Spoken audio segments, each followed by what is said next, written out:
So you can probably tell that I don't have real hands. Prosthetic hands is actually what they're called.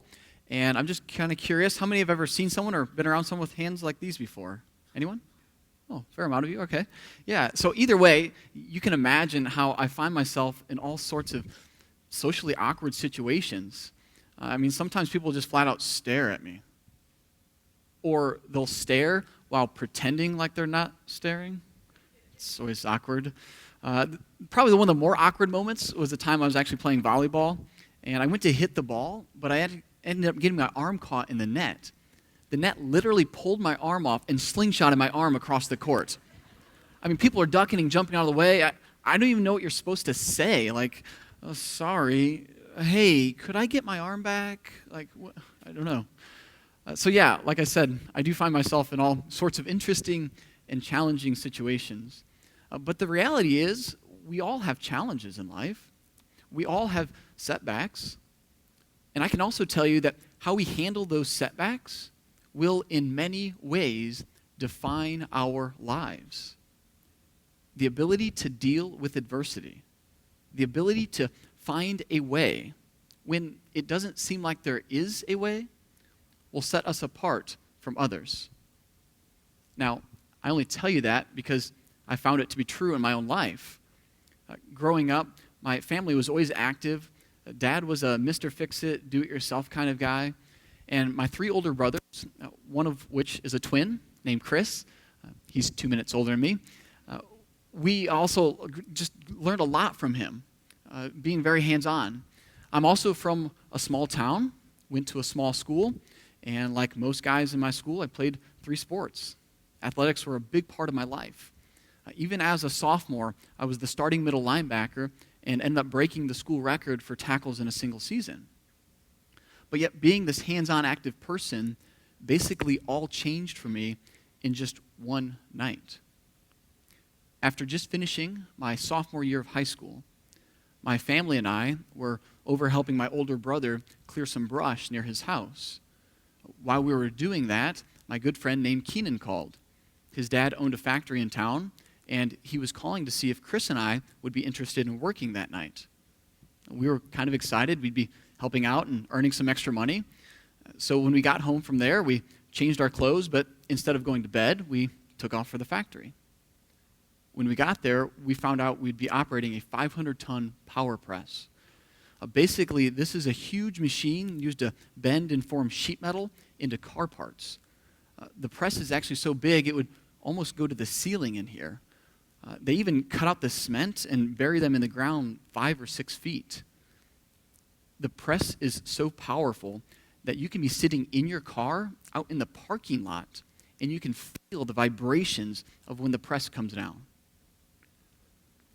So Chris, Keenan, and I would be operating this press all throughout the night. We really didn't have anything difficult to do. We just had to move some sheet metal pieces about the size of a piece of paper from one station of this press to the next. And there were like 4 different stations. So we developed a little method where we would step up to the press, move the sheet metal pieces, and then step back. And my friend Keenan then had to turn his back to the press in order to reach the buttons to activate it. Of course, the press would come down, stamp the sheet metal, and then go back up. It was about halfway through our shift, the middle of the night, where we had moved the sheet metal pieces, but one of them didn't get lined up right. It was crooked. And I knew that if the press would run, it would ruin the part. So I instinctively reached back in to adjust it, not knowing that my friend had already turned his back to the press to activate it.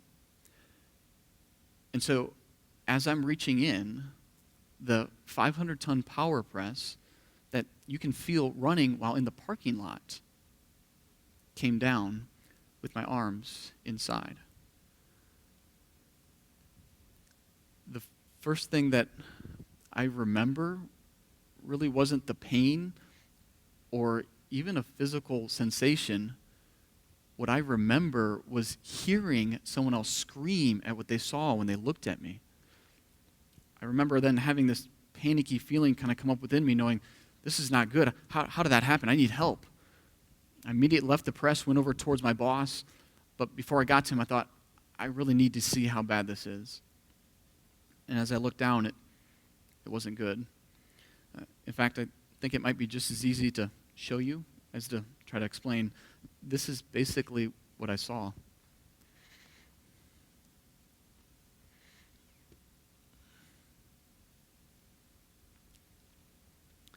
Now, at the time, part of my hand was still there. The doctors tried to save that. They weren't able to. I then remember looking to my right, just hoping it would be a little bit better. It wasn't. It was actually worse. Half of my arm was missing.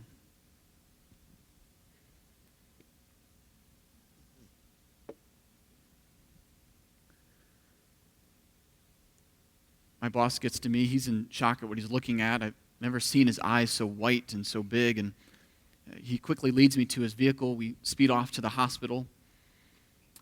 I end up staying in the hospital for 11 days, going through multiple surgeries.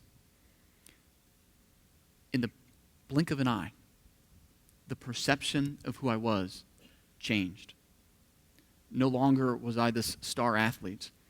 No longer was I this hands-on person. Yet, interestingly enough, my football coach actually came to the hospital and talked about this idea of me playing football again. I was a bit hesitant. I mean, how do you play football without hands, right? But yet, when I got home from the hospital and was feeling up to it, I had my mom take me out to a practice and drop me off. I remember it being the end of July, just super hot. And so as I was getting thirsty, I would simply go up to a trainer and just ask them for a drink. I'd pick up a water bottle. Obviously, couldn't really do that for myself. Squirt the water in my mouth, and that was working well throughout practice. At the end of practice, there was a water bottle actually sitting at my coach's feet. I was getting thirsty, and I said, "Hey, coach, can I get a drink?" Thinking he would pick it up just like the trainers had been doing. But instead, he looks at the water bottle, looks up at me, and then he thinks for a moment. And then he says something that would ultimately change my life. He said, "If you're thirsty enough, you'll find a way." What? Coach, I don't have any hands. Are you just being a jerk or something? Like, but actually, he had realized something that I hadn't. Losing my hands wasn't my problem. My perception was the problem. He knew I was able to do way more than what I perceived. So I dropped down on my knees, pulled the cap, squeeze. Water never tasted so good, right? Pushed the cap closed and tossed it back down to his feet with a big grin on my face. Like, "Yeah, what's up now, coach?" For me, I was able to, I just wasn't willing to. I was comfortable using this accident as some type of excuse. But the problem is, excuses only get us so far in life. And I would continue to be challenged in finding a way, like having to adapt and rely on using prosthetic hands. Let me quickly slip them back on. I actually want to show you how they work. And I'm actually going to have you demonstrate how they work.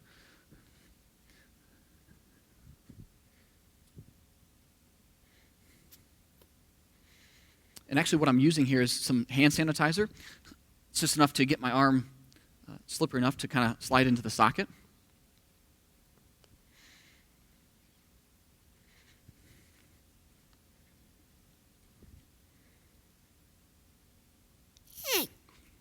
Excuse me. So how they work is actually off of certain muscles of my arm. So actually, if you would hold up one of your arms, right or left, it doesn't really matter. So basically, hold your arm stationary, don't move your arm, and bend your hand right at the wrist. Bend your hand backwards and bend your hand down. So it's back and forth. Yeah, exactly. So that exact motion is actually what I'm doing to make these work. So as I bend my hand backwards, the hand opens. As I bend my hand down, the hand closes. Simply back and forth.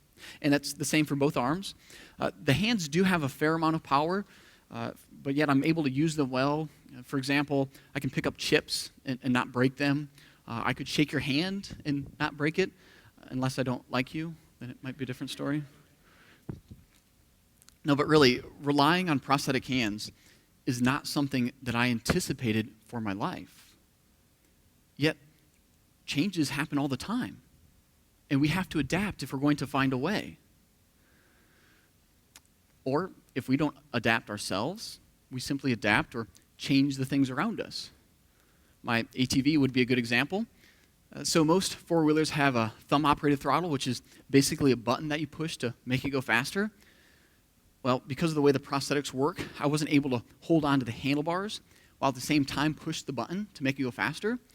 And so my older brother had this idea of putting a twist throttle on it, which is basically what a motorcycle has. And so he put that on there, and I was out driving around having a good time with that. As I was driving into this woods one time, this branch came down and hit my arm. Well, it hit my arm so hard that I ended up completely twisting the throttle, which of course revved the engine up so high that the four-wheeler took off, throwing me backwards and pulling both of my arms out of my prosthetics while leaving the prosthetics attached to the handlebars. And so I go falling backwards, about to go off the back of this thing, yet it gets even crazier because as my right arm is just hanging onto the handlebars, it's heavy enough that it's continuing to completely twist the throttle, which is, of course, making me go even faster as I'm going into the woods where there are trees everywhere, completely out of control. It kind of brings new meaning to the phrase, "Look, Mom, no hands." So I frantically realize what's happening, and I have to lift my arm up off the throttle to quit twisting it. I get my foot on the brake, and I literally get it stopped 6 feet from hitting a tree head on. I mean, biggest adrenaline rush of my life, and I'm just shaking like crazy uncontrollably. Calm myself down and push my arms back into the prosthetics. And of course, I very slowly drive it back up to the house, parked it, and then didn't touch it for like a month. That was enough. I still do enjoy riding the four-wheeler today, but I've learned that being able to adapt, it alters possibilities. It opens up all kinds of possibilities. Even if it's doing things that, like riding an ATV again. If we can adapt, we can find a way. My coach continued to challenge me in finding a way, not just in learning to do things differently, but also the need to persevere. The ultimate hope was and goal really was to come back and play this middle linebacker position again. But in order to earn that position back, I was going to have to take things one step at a time. And my coach thought coming back and being a place kicker, the guy that kicks the extra point after a touchdown, he thought that'd be a really good starting point for me. So my first kick in practice, we all knew that I was destined to not be a kicker. I mean, I was terrible. In fact, I was so bad. This one time I kicked the ball, hit my coach right in the face. And I mean, he was down. It was not good. Yet he was gracious enough to allow me to continue to try and get better. I did end up going through a lot of different steps and different drills, learning what I was capable of doing and really what I wasn't capable of doing, all while trying to figure out what I needed to do in order to be successful. Long story short, this would all lead me to my senior year in which I regained the starting middle linebacker position. And not only that, I ended up leading the team again with 111 tackles. The thing is, we can have a good attitude and even change the way we go about doing things, but unless we stick with it, it's not going to happen. It takes perseverance. Stepping back and just simply looking at the whole picture, on the first day of practice, I could hardly get a drink from a water bottle. To the end of my senior year, being picked first team All-State linebacker for Ohio. Now, I don't tell you that to brag or to make myself look good or something, but I tell you that because along the way, there were different times I was tempted to give up, and I wondered if I was going to make it. And there might be times that you find yourself in the same place. What do? I trusted that if God really wanted to open this door, he certainly would and could, while at the same time, what I could do really goes back to what my coach said about the water bottle. He said, if you're thirsty enough, you'll find a way. That's because when you want something bad enough, you'll go after it. You'll fight for it. You'll quit making excuses and make the needed sacrifices. You won't listen to how others put you down or to that voice that says you're not good enough. When things don't go your way, you'll adapt and do things differently. If you're truly thirsty enough, You will push yourself harder than you ever thought you could. And I'll tell you, you'll go further than you ever perceived possible. If shortly after the accident, you were to tell me that I would rejoin the team, lead the team in tackles, and earn first team All-State honors my senior year, I would have said you were crazy. But I learned exactly what my coach told me, and it's simply what I want to tell you. And that is, if you're willing to change the perception of yourself, if you're willing to adapt, if you're willing to persevere, if you're thirsty enough, you will find a way. It's been great to be with you guys this evening. Thank you guys so much. God bless.